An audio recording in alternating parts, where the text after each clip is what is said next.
ማንቸስተር ሲቲዎች ቼልሲን 3-0 በመርታት ከአርሰናል ጋር ያለው ነጥብ ልዩነት ወደ 6 ማጥበብ ችሏል። ትናንት አርሰናል መሸነፉን ተከትሎ ለዋንጫ የሚደረገው ፉክክር በሁለቱ ክለቦች መሃል ልብ አንጠልጣይ ሆኗል። ሲቲዎች በዛሬው ጨዋታ ቼልሲን በመርታት ለዋንጫ በሚደረገው ፉክክር ላይ ለአርሰናል ትልቅ ስጋት መሆን ችለዋል።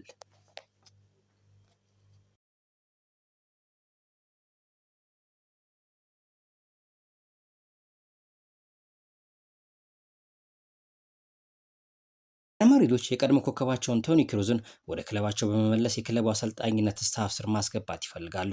ቶኒ ክሩዝ እስካሁን ይፋ ጥያቄ ከሪያል ማድሪድ ባይቀርብለትም ሪያል ማድሪዶች ግን ተጫዋቹን በክለቡ ስታፍ ውስጥ ማስገባት እንደሚፈልጉ እየተነገረ ይገኛል።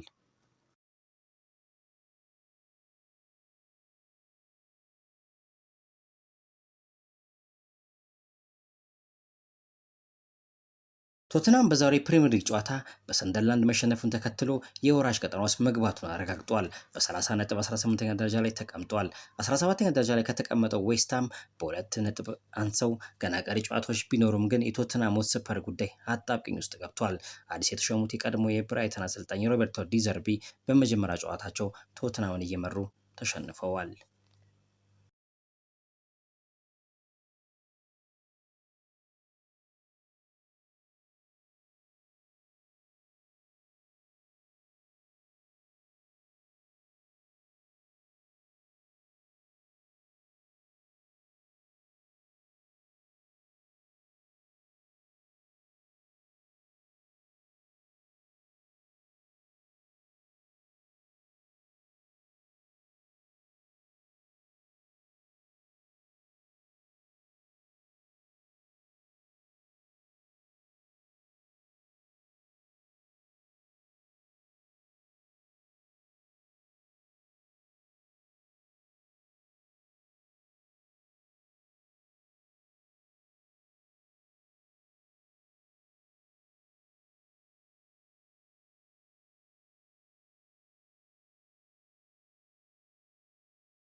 የሊቨርፑል የግራ መስመር ተመላላሽ አንዲ ሮበርትሰን በቃል ደረጃ ቶተንሃም ሆትስፐርን በቀጣይ ዓመት ለመቀላቀል ተስማምቷል።